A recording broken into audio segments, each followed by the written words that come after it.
Merry Christmas, Vine family, and welcome to our Christmas Eve online worship gathering. Tonight looks a little different than we had hoped, and though COVID has us separated physically, in the words of the Apostle Paul to the Ephesians, we share one Lord, one hope, one faith, and are tied together by one Spirit.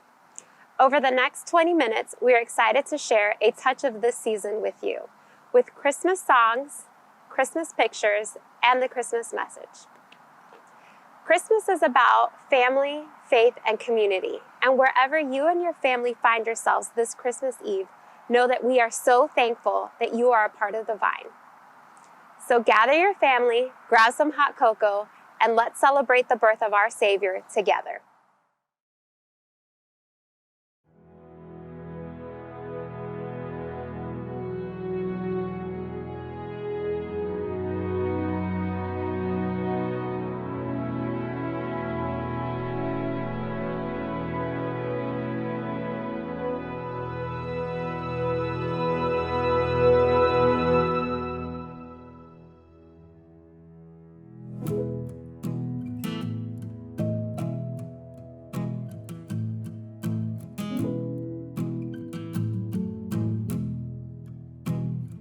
You were there in the beginning. The earth just started spinning and everything was good. You were there next to the Father and over the water, and everything was good. Humankind messed it up like they always do. You say stay still, I'll run to you, 'cause you're in the midst of the mess I've created. You're in the war when the enemy's invaded, and you won't leave the people you've created. So I will cling to you in the midst of the mess. You were there, wrapped in a manger, from ruler to a stranger, to make everything good. You were there, from king to a baby, came from heaven down to save me. Now it all works for my good. When humankind messes up like they always do, you say stay still, I'll run to you. You're in the midst of the mess I've created, and you're in the war when the enemy's invaded, and you won't leave the people you've created. So I will cling to you. You're in the midst of the mess I've created. You're in the war when the enemy's invaded, and you won't leave the people you've created. So I will cling to you in the midst of the mess.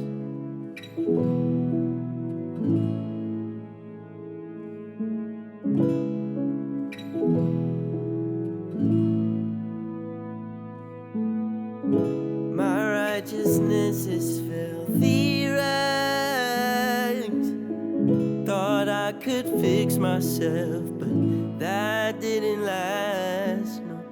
And now your blood has washed me clean. You took the sins that belong to me.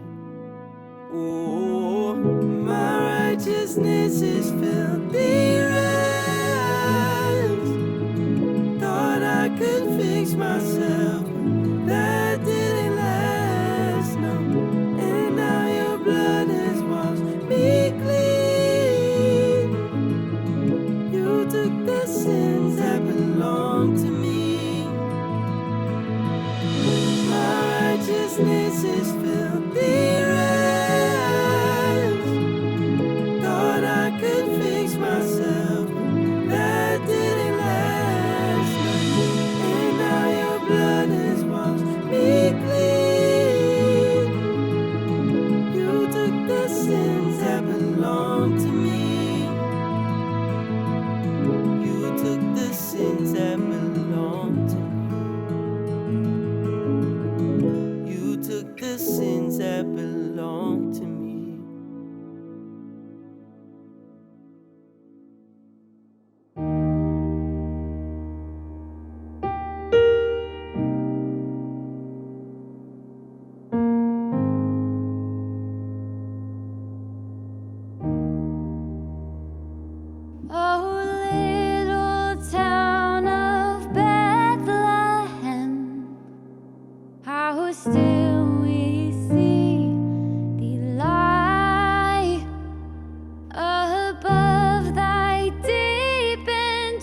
tonight.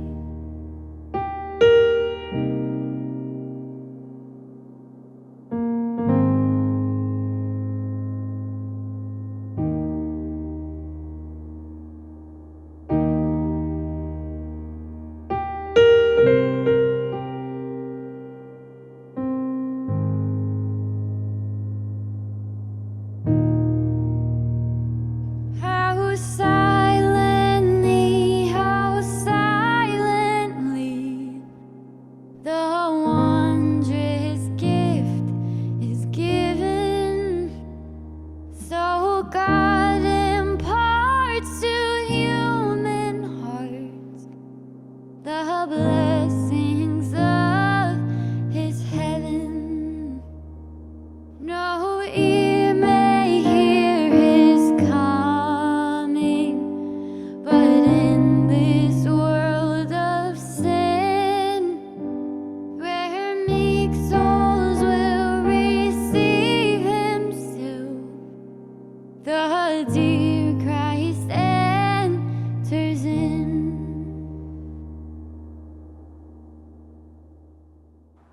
In those days, Caesar Augustus issued a decree that a census should be taken of the entire Roman world, and everyone went to their own town to register. So Joseph went to Bethlehem, the city of David, because he belonged to the house and the line of David. He went there to register with Mary, who was pledged to be married to him and was expecting a child.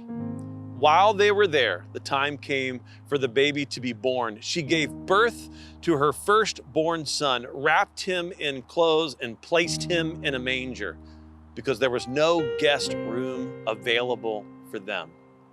Let's talk about Bethlehem. Beth in the New Testament means house. Bethlehem, house of bread. Bethpage, house of figs. Bethsaida, house of fish. And Bethel, house of God. So when Joseph goes to his hometown, Bethlehem, this is the house of bread, and later it's a foreshadow for the bread of life. This is where Jesus is born. I don't know what you think of when you think of Bethlehem, but it's smaller than you imagine. Even today, there's only like 25,000 people that live in this city that is spilled out over the ancient city's boundaries. But that ancient city, at the time that Joseph and Mary travel there, 800 people at best. It's a small village surrounded by fields. This is where Jesus is born. And Herod, plotting to kill Jesus, when he asked the religious leaders of his day where the king, the Messiah, would be born, they knew exactly where he would be born. And they note from Micah chapter 5 that it's going to be the house of bread. It's going to be Bethlehem. And in noting it, Micah says that it's a small, insignificant village. And this is key.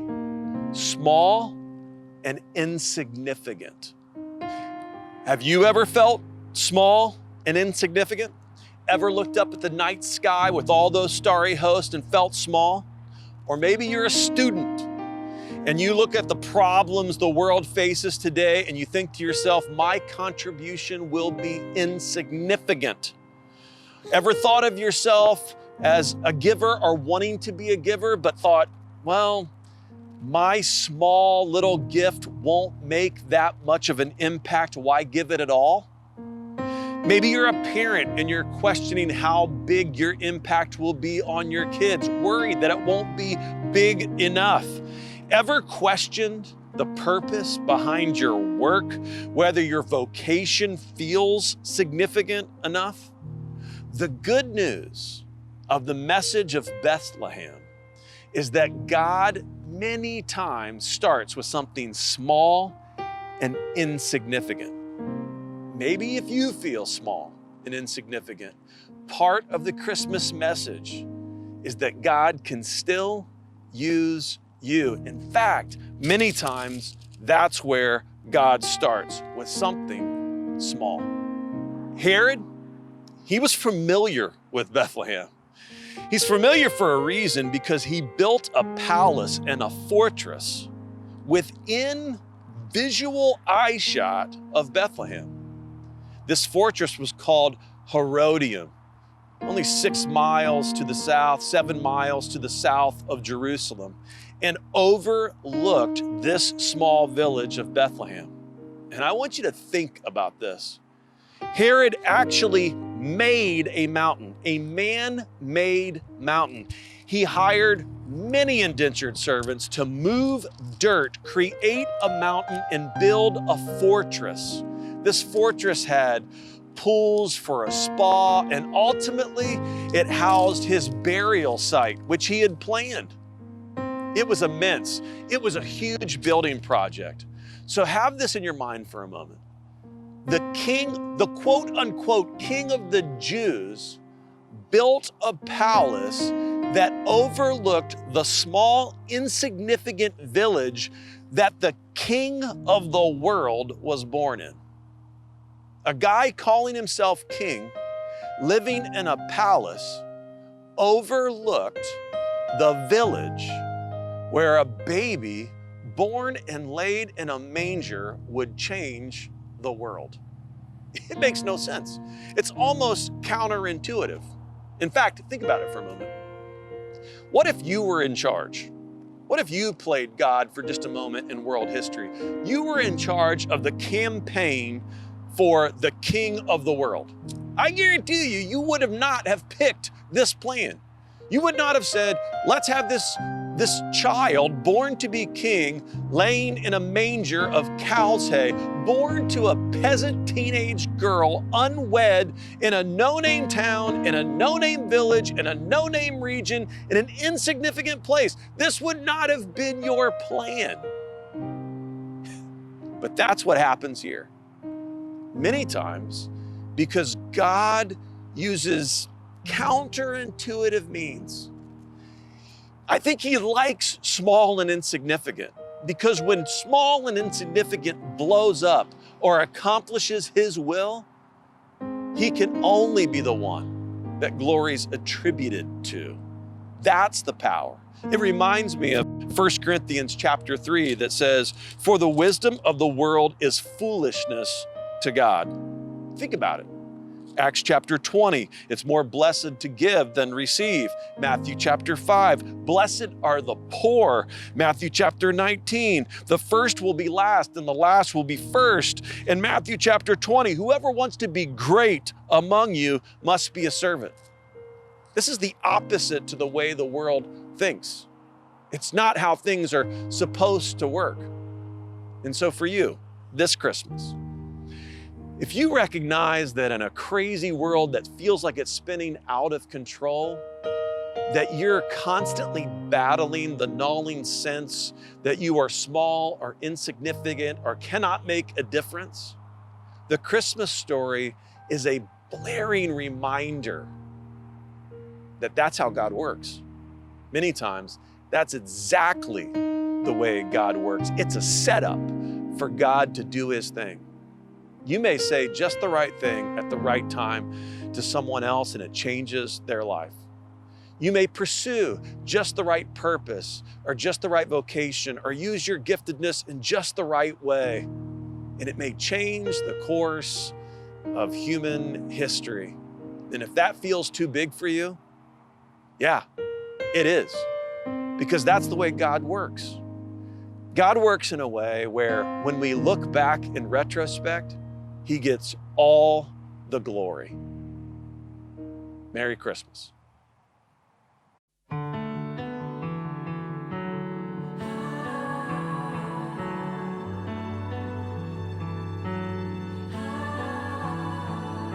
She put up the tree, stockings 1, 2, 3.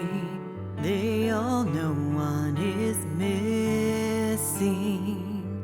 It's been a whole year without him right here. Won't be the same kind of Christmas. Some years it's wonder and lights in the sky. Some years it's okay to cry. In your silent night, when you're not alright, lift your eyes and behold Him. Feel the thrill of hope. You are not alone in this moment. Behold Him. December 23rd, 4 months out of work, and the bills just keep coming. Trying to stay strong, he wonders how long he'll come home empty-handed. In every prayer that you lift to the sky, in every tear that you cry, in your silent night, when you're not alright, lift your eyes and behold Him. Feel the thrill of hope. You are not alone in this moment. Behold Him. Born to seek and born to save, born to take our pain away. God with us, Emmanuel, in His arms, oh, we'll be well.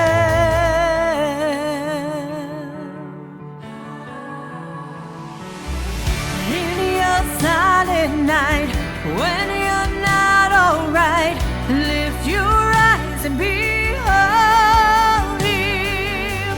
Feel the thrill of hope. You are not alone in this moment. Behold Him. King forevermore. Come, let us adore Christ our Savior. Behold Him. Feel the thrill of hope. We are not alone in this moment. Behold Him. In this moment, behold Him.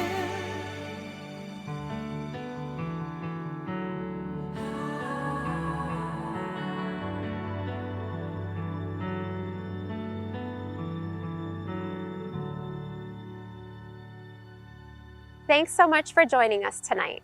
We will be having online-only service this Sunday, December 27th. Please join us for in-person services on January 3rd. From all of us here at The Vine, we wish you and your family a very Merry Christmas. Good night.